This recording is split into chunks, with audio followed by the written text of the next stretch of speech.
I used to believe silence meant peace. That if no one was arguing, nothing was wrong. Our house was quiet, predictable, almost too perfect from the outside. But somewhere in that silence, something had started to disappear, and I didn't notice when it slipped away. My wife had changed, but not in a way you could easily point out. It wasn't sudden. It was gradual, like a slow fade. Conversations became shorter. Eye contact became rare. Even when we sat in the same room, it felt like we were in different worlds. She was there, but not really there. At first, I blamed life. Work stress, responsibilities, routine. That's what people do when they don't want to dig deeper. I told myself this was normal, that every relationship goes through phases. I convinced myself that distance didn't mean disconnection. But then the small things started adding up. She began spending more time on her phone. Not casually, but carefully. The screen always tilted away from me, like it carried something I wasn't supposed to see. Late-night messages became normal. She would smile at her screen sometimes, a quiet smile I hadn't seen directed at me in a long time. I noticed, but I didn't question it. Not because I trusted her completely, but because I was afraid of what the answer might be. It's strange how the mind protects itself. It would rather live in doubt than face certainty. Our son was the only thing that still felt real. He hadn't changed. He still ran to me when I came home, still talked about his day like every moment mattered. Being around him felt like breathing again. Like something in my life still made sense. But even he had started saying things that didn't quite fit. Little comments that seemed harmless at first. Words that didn't belong in his usual stories. I would brush them off, thinking maybe I misheard, or maybe he was just being imaginative. Kids say random things all the time. That's what I told myself. Still, there was something about the way he said them. Too natural. Too familiar. One evening, I came home earlier than usual. The house felt empty, even though I knew they were there. I found her in the kitchen, but she didn't notice me right away. She was smiling at her phone again.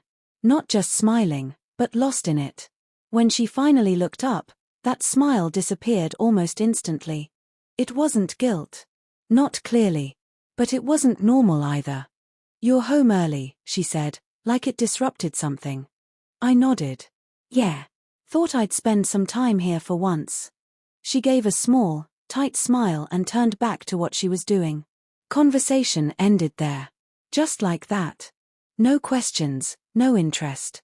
Like my presence didn't matter as much as whatever had her attention before I walked in.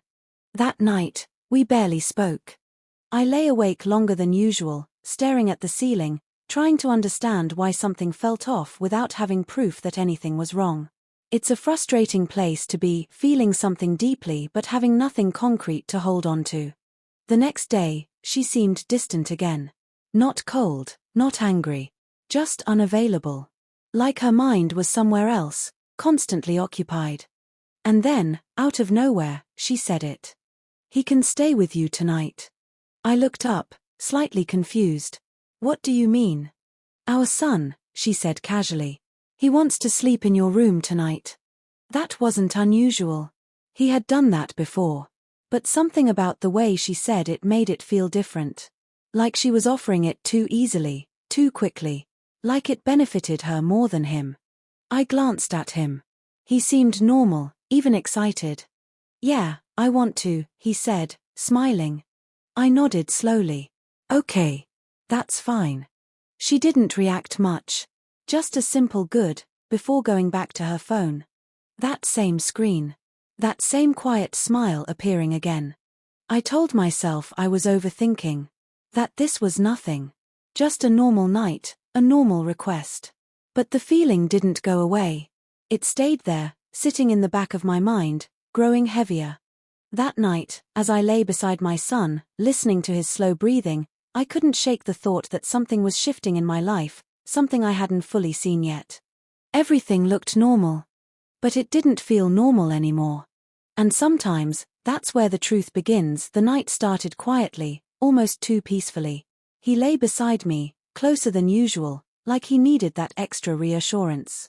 I kept my voice calm, my tone steady, even though my mind hadn't stopped racing since earlier. I told myself this was just a normal night. Just a father and his son, nothing more. He started talking the way kids do when they feel safe. Random thoughts, small details about his day, things that usually didn't mean much. I listened without interrupting, letting him speak freely. That was something I had learned: children reveal more when you don't guide their words. At first, it was harmless. He told me what he ate, what cartoon he watched, how he didn't like a certain meal his mother made. I smiled, responding softly, keeping everything light. For a moment, it grounded me. It made everything else feel distant, like maybe I had been overthinking after all. Then he mentioned something that didn't fit. "Mom was happy today," he said casually. I glanced at him. "That's good." "Yeah," he continued, "she laughs more when he's there." My chest tightened slightly, but I kept my expression neutral. "When who's there?" He didn't hesitate. "That man." I felt something shift inside me, but I didn't react the way I wanted to. No sudden movements, no sharp questions. Just silence for a second too long. "What man?" I asked gently. "The one who comes when you're not home." There it was. Simple. Unfiltered. No hesitation, no understanding of what those words meant. Just truth, delivered without weight. I swallowed slowly. "What does he do?" "He talks with Mom," he said. "Sometimes they sit together. Sometimes they go in her room." His voice stayed the same. Calm, innocent, unaware. Like he was describing something completely normal. I felt my thoughts start to scatter. I wanted to stop him. I wanted to tell him to talk about something else. But I couldn't. "Not anymore." "How many times has he come?" I asked, still keeping my voice steady. "A lot," he said. "Not every day. But many days." A lot. That word echoed louder than anything else. Not once. Not twice. Enough times to become normal in his world. I turned my face slightly away so he wouldn't see the change in my eyes. My heart wasn't racing, it felt heavier than that. Like something sinking slowly. "What does Mom say about him?" I asked. He thought for a moment. "She says he's a friend." Of course she did. I nodded, even though he wasn't looking at me. "Do they do anything else?" "They laugh," he said. "And sometimes she tells me to stay in my room." That hit harder than everything else. Not just the presence of another man. Not just the secrecy. But the fact that my son had been pushed away to make space for it. I closed my eyes for a brief second, forcing myself to stay in control. This wasn't about reacting. Not now. Not in front of him. "Does he come at night?" I asked quietly. "Sometimes," he replied. "But mostly when you're at work." Everything aligned too quickly. The late shifts. The distracted behavior. The phone. The distance. All of it. I had seen the signs.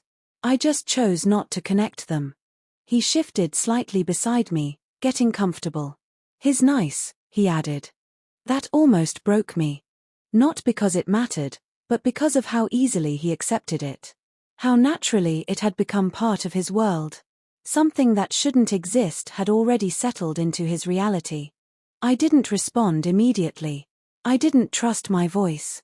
Instead, I placed my hand gently on his head, a quiet gesture to ground both of us. He didn't notice anything unusual. To him, this was just another conversation. Another night. But for me, everything had changed. The room felt different. The air felt heavier. Even the silence carried weight now. "How long has this been happening?" I asked, more to myself than to him. He didn't answer. Not because he was hiding anything, but because he didn't understand the question. And that was the moment it became clear. The truth hadn't been hidden perfectly. It had been sitting there, in plain sight, seen by the one person who didn't know it was something to hide. I stayed quiet after that. There was nothing left to ask. Not from him. He had already said enough. More than enough. As his breathing slowed and he drifted to sleep, I stared into the darkness, replaying every word in my head. Every detail. Every confirmation I never wanted. I wasn't guessing anymore. I knew. And the worst part wasn't just what I had learned. It was realizing that the truth had been living in my house this entire time, and I had been the only one blind to it. Morning didn't bring clarity. It only made everything heavier. I hadn't slept, not really. My body stayed still, but my mind kept replaying every word he said, every detail I had ignored for weeks, maybe months. By the time the sun came up, I wasn't confused anymore. I was certain. And certainty felt worse than doubt ever did. He woke up like nothing had changed. Smiling, stretching, asking simple questions about breakfast. I answered him the way I always did, keeping my tone normal, my face steady. He didn't deserve to feel the weight of something he didn't even understand. To him, the world was still safe. But mine wasn't. I kept looking at him, not just as my son, but as the only person who had shown me the truth without trying to. There was no intention behind it, no betrayal in his words. Just honesty. Pure, unfiltered honesty. And that made it harder to process. When she walked in, everything inside me tightened. She looked the same. Calm. Composed. Like the night before didn't exist. Like nothing had shifted. She greeted him first, smiled at him, asked how he slept. Her voice carried warmth, the kind I hadn't heard directed at me in a long time. Then her eyes moved to me.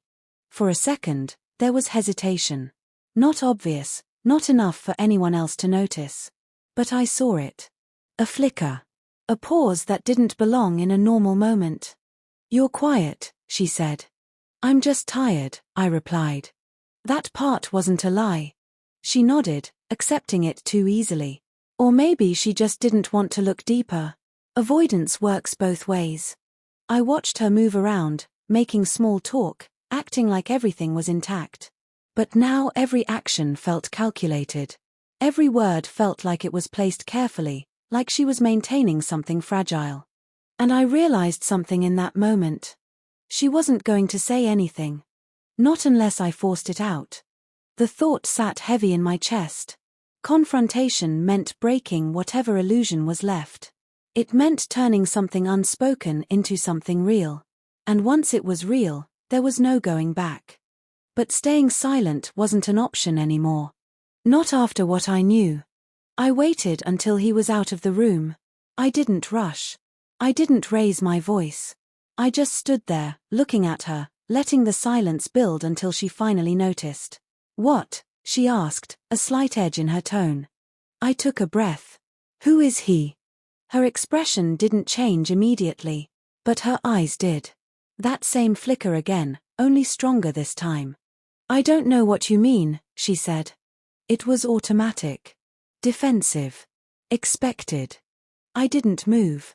The man who comes here when I'm not home. Silence. Real silence this time. Not the comfortable kind. The kind that presses against you. She looked away first. That told me everything I needed, even before she spoke. "You're overthinking," she said, quieter now. I shook my head slowly. "No. I'm not." Another pause. Longer this time. I stepped closer, not aggressively, just enough to remove distance. He told me everything. That wasn't true. Not completely. But it didn't need to be. The moment those words left my mouth, something in her broke. Her shoulders dropped slightly. Her breathing changed. And just like that, the denial started to fall apart.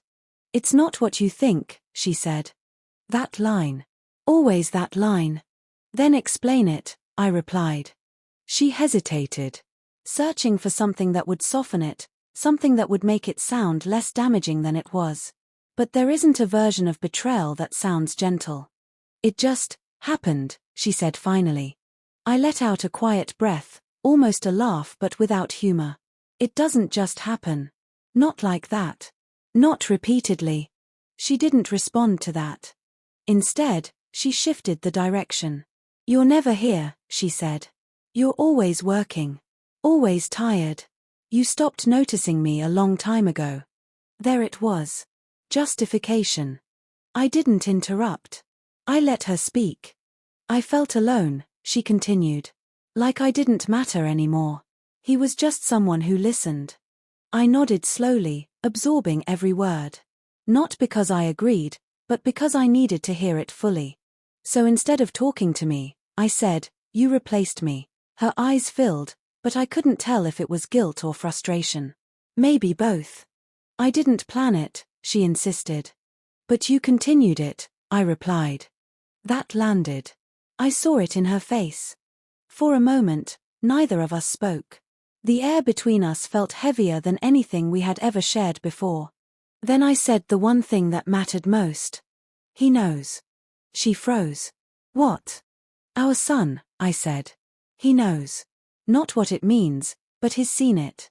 He's been there while you were doing this." The color drained from her face. Completely. "No," she whispered. "He doesn't understand."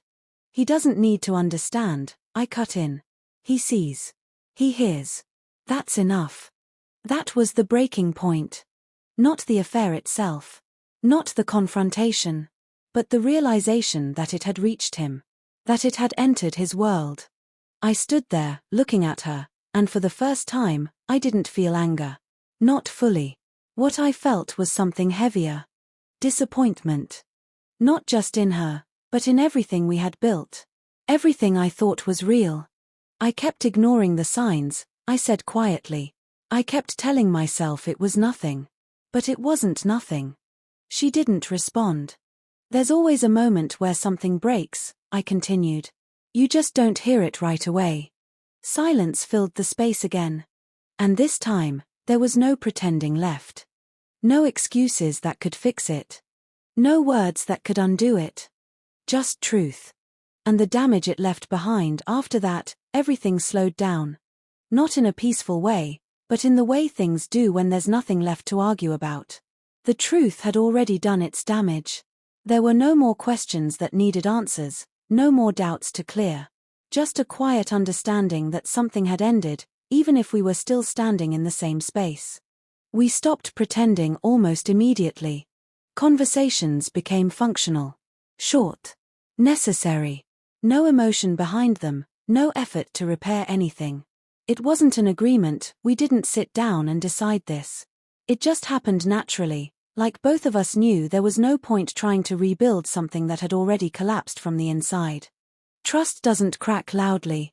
It disappears quietly. And once it's gone, everything else follows. I focused on him. That became the only thing that mattered. Not the relationship, not the betrayal, not even the questions that still lingered in the back of my mind. Just him. Making sure he felt safe, making sure his world didn't fall apart the way mine had. He stayed close to me more often after that night. I don't know if he sensed the shift or if it was just instinct, but he didn't ask for explanations. He didn't bring up anything he had said before. It was like he had already moved on from it, the way children do when they don't fully understand the weight of something. But sometimes, he would ask small questions. "Why don't you and Mom talk like before?" Simple. Direct. Impossible to answer honestly. I would pause every time, choosing my words carefully. "We're just tired," I'd say. Or, "Sometimes adults have things to figure out." He would nod, accepting it without pushing further. That was the part that stayed with me, the way he trusted the answer, even if it wasn't the truth. The way children believe you, even when you're protecting them with half answers. She changed too. Not dramatically, not in a way that fixed anything. But there was a shift. The confidence she carried before was gone. In its place was something quieter. Hesitation, maybe. Regret, possibly. It showed in the way she moved around the house, the way she avoided direct conversations, the way she no longer held onto her phone as tightly when I was near. But it didn't matter. Some changes come too late. Not because they aren't real, but because the damage has already settled too deep. We didn't talk about him again. There was no need. His presence had already done what it was going to do. Bringing it up again wouldn't change anything, wouldn't undo anything. It would only reopen something that wasn't going to heal the way it used to. I stopped asking questions. Not because I didn't care, but because I understood that answers wouldn't give me peace. I already knew enough. More details wouldn't make it easier, they would only make it heavier. Instead, I started focusing on what I could control. My time with my son. The way I spoke to him. The way I showed up for him every day. I became more present, more aware, more intentional. Not out of guilt, but out of clarity. I had seen what happens when you start ignoring the small things, when you assume everything is fine just because nothing is. I wasn't going to make that mistake again. There were nights when the silence felt unbearable. When the weight of everything pressed down all at once. Memories, questions, moments I replayed in my head, trying to figure out where exactly things went wrong. But eventually, even that started to fade. Not completely. Not in a way that erased it. But in a way that made it easier to carry. Healing doesn't come from fixing what's broken. Sometimes it comes from accepting that it can't be fixed the way it was before. One evening, he sat next to me, quieter than usual. "Are you okay?" he asked. I looked at him for a moment. Really looked at him. And I realized something simple but important. He didn't need everything to be perfect. He just needed honesty in the way I showed up. "I will be," I said. And that was the truth. Not because everything was resolved, not because things had gone back to normal, but because I had stopped avoiding what was real. I had stopped pretending that silence meant peace. That night had changed everything. Not just my marriage, but the way I understood people, trust, and the things we choose not to see. It showed me that betrayal isn't always loud. Sometimes it grows quietly, right in front of you, hidden behind routines and excuses. And the hardest part isn't discovering it. It's realizing how long you lived with it without knowing. I don't think about her the same way anymore. Not with anger, not with attachment. Just with a kind of distance that didn't exist before. Like looking at something that used to belong to you, but doesn't anymore. But when I look at him, it's different. There's no confusion there. No doubt. Just clarity. Because in the middle of everything that fell apart, he was the only thing that stayed real. And that was enough for me to keep moving forward. That night didn't just show me the truth about her. It showed me the truth about everything I had been avoiding. And once you see that clearly, you don't go back to who you were before.